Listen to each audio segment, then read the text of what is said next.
Hi everyone, good morning. This video is for class 12th subject EVS. Today our topic is Indian classification of soil. This is the continuous topic we were discussed about in a previous video. We discussed that the Indian classification of soil, the alluvial soil, where the alluvial soil found and how many percentage of alluvial soil found in India and which plains or which area were found the alluvial soil. We were discussed that, and which type of alluvial soil are that. And we discuss about the two type of alluvial soil. One is the Khadar and another is the Bhangar alluvial soil. Khadar we know that the newer alluvium, the Bhangar we know that the older alluvium. So today our topic is black cotton soil. ठीक है, कल के video में वही था हमारे पास alluvial soil के बारे में, और आप लोगों को ख़ास कर बता भी दिया था उसका कलर क्या है, एलुवियल सम कहाँ कहाँ पाया जाता है, कितने परसेंटेज में पाया जाता है। आज जो हमारे पास है ब्लैक कॉटन यानी ब्लैक सॉइल जिन्हें हम बोला जाता है, तो मोस्टली सबसे पहले अगर आप लोगों को बताया जाए तो जो ब्लैक सॉइल हमें मिलता है मोस्टली प्लेटिव रीजन्स में ज़्यादातर मिलता है, यानी जिन्हें हम हिंदी में पठार कहते हैं। ठीक है, जो कॉनिकल शेप्स में होता है मोस्टली, ख़ासकर हमारे यहाँ पे जो प्लेटिव रीजन से लाइक डेक्कन प्लेटिव, जहाँ पे बहुत ज़्यादा ब्लैक सॉइल पाया जाता है। सेंट्रल इंडिया में आलमोस्ट हमारी दो घाट के बीच में जो डेक्कन प्लेटिव है, यानी दो घाट मतलब the Western Ghat and the Eastern Ghat we have, in between that we have a plative regions known as Deccan Plative, and in the eastern side we have a छोटा नागपुर प्लेटिव, जहाँ अमरकंटक प्लेटिव और छोटा नागपुर प्लेटिव पाया जाता है, जहाँ राजमहल हिल्स पाया जाता है। और दूसरे खासकर वेस्टर्न साइड में हमें मालवा प्लेटिव पाया जाता है, विंध्यान और सतपुरा रेंज के बीच में। उन जगहों पे बहुत ज़्यादा ब्लैक सॉइल पाया जाता है खासकर। ठीक है, सो उन ब्लैक सॉइल में इन्हें कॉटन सॉइल क्यों बोला जाता है, क्योंकि कॉटन जो मेन ख़ासकर प्रोडक्शन है कॉटन की, जो एक क्रॉप है कॉटन की, वो सबसे ज़्यादा ब्लैक सॉइल में बहुत ज़्यादा उसकी उत्पादन हो जाता है। ठीक है, सो इसीलिए इसको ब्लैक कॉटन सॉइल कहा जाता है, ब्लैक सॉइल को। ठीक है, so this is the black cotton soil. देखें आप लोग ज़रूर यहाँ पे कि क्या लिखा हुआ है। चलें हम देखते हैं, इस पे लिखे हुए चीज़ों को एक्सप्लेन करेंगे। तो सबसे पहले जो है ख़ासकर लोकल जो नेम है कॉटन का, वो रेगुर बोला जाता है महाराष्ट्र के अंदर, याद रखना, जिन्हें कॉटन सॉइल भी कहा जाता है। ये जो कॉटन सॉइल है मोस्टली ख़ासकर वेदरिंग की रॉक की डिसइंटीग्रेशन की वजह से बनता है, और वॉल्केनिक रॉक की इरोजन्स की वजह से बनता है। मोस्टली जो हमारे पास जो पठार बने हुए हैं, माउंटेन्स भी जो बने हुए हैं, वो वॉल्केनिक इरप्शन से भी बना हुआ है।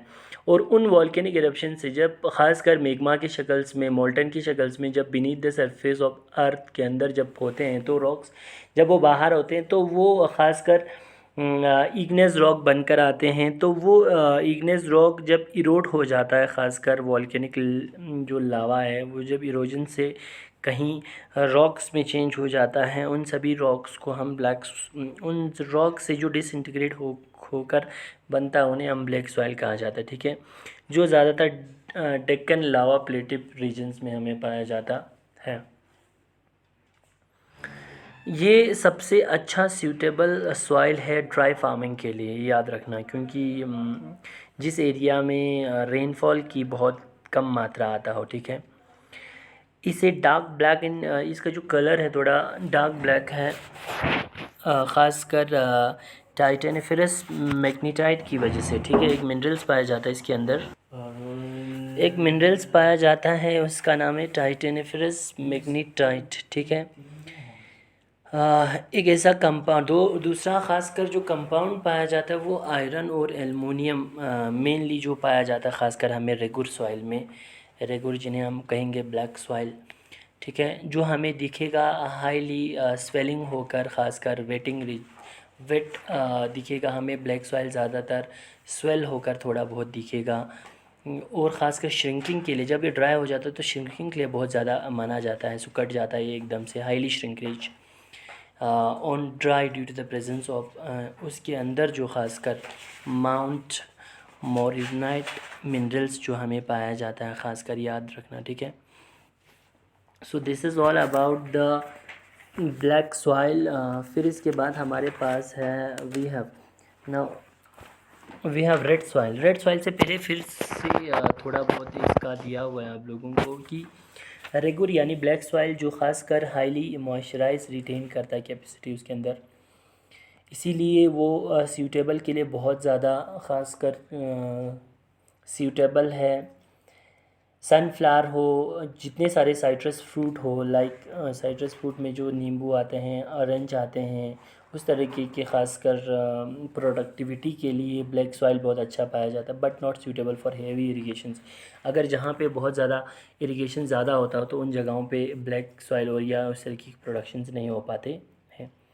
ये जो सॉइल है इसके अंदर जो डिफिशेंसी है ख़ासकर इसके अंदर जो नहीं पाया जाता या कम पाया जाता है, that is the nitrogen and the humus, जो खासकर हमें एलुवियल सॉइल में मिल जाता था। फॉस्फोरिक एसिड याद रखना, the deficiency of their is the deficiency of nitrogen, humus and phosphoric acid. लेकिन रिच जो पाया जाता है खासकर लाइम, पोटाश और आयरन पाया जाता है, एल्युमिनियम, कैल्शियम एंड मैग्नीशियम। सो आप लोगों को सवाल ऐसे आ सकता है कि सबसे पहले तो सवाल ये कि how many type of Indian classification soil have. So you have to written that there is are 8 category of Indian soil according to the ICAR, Indian council of agriculture research. तो दूसरा सवाल ऐसे आ सकता है कि which minerals or which gases or which compounds are deficient in a black cotton soil, or which compounds are rich in black cotton soil. So आप लोग बोल सकते हैं the deficiency, there is the deficiency of nitrogen, humus and phosphoric acid, but rich in lime, potash, iron, ammonium, calcium and magnesium. ठीक है। Now we have a red soil, literate soil, mountainous and forest soil. This is all about the classification. So tomorrow we will discuss about the red and literate soil. Thank you so much.